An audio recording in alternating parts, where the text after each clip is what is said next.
Morning grind. Hey guys, CPT SMASH. As you know, we're back in the garage.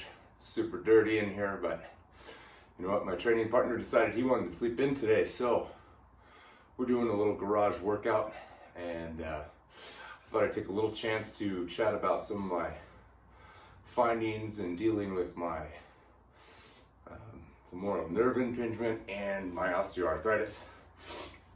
And since I love training legs, one of my big things was trying to get back to squatting again. And the easiest way that I found to squat without pain, number one, was to reduce the load quite a bit, and also to go into box squatting, which you just saw a little video clip of me doing.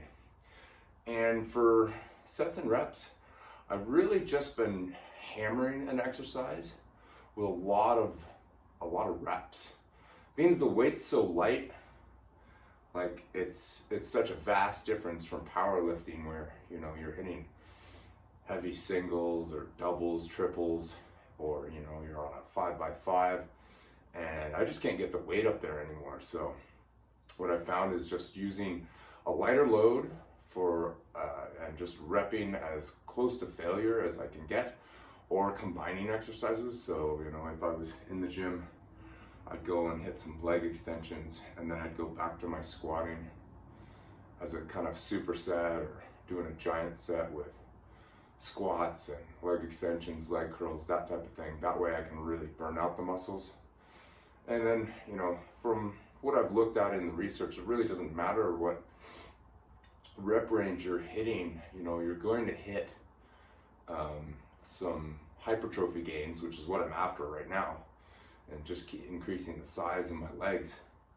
As long as my calories and protein intake are sufficient, I can really burn through a muscle group or some heavy leg sets, and then be able to, you know, show a little bit of mass on the scale from my leg training endeavors. But this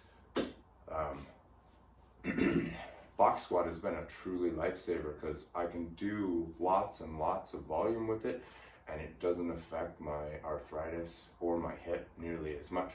So, but for those of you that are going to try this, make sure that you start with a higher box, just to test it out and see how it feels, and then progressively lower until you feel like, you know, you're getting some decent depth out of your squat, but also use a very smooth rhythm where you come down gently onto the box. You don't want to smash down onto the box and just kind of get all those discs all compressed.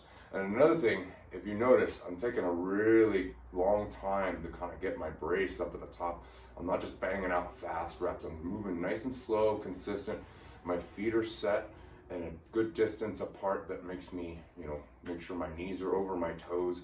And when I sit back, I rock back into it, but my core is held solid.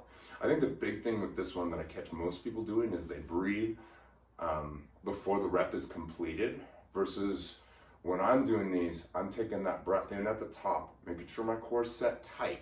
And I mean, like, I'm like really tight. Like, I'm trying to take as much stress off of the joints and tissues as possible just to use my musculature. So my core is set really, really tight. And I rock back to that box, and then I push off, and then I start breathing out as I get to the top. And then I reset and I do it again. So it's almost like doing a rep of one, but you're just taking a little bit of a break at the top. Make sure your core is set right so you don't injure anything on the way down. And so far, this has been a good improvement. So, and you know, probably one of my favorite leg exercises that I can still manage to do. And yeah, so here we go, continuing the journey. Have fun, smash things, and I'll see you next time.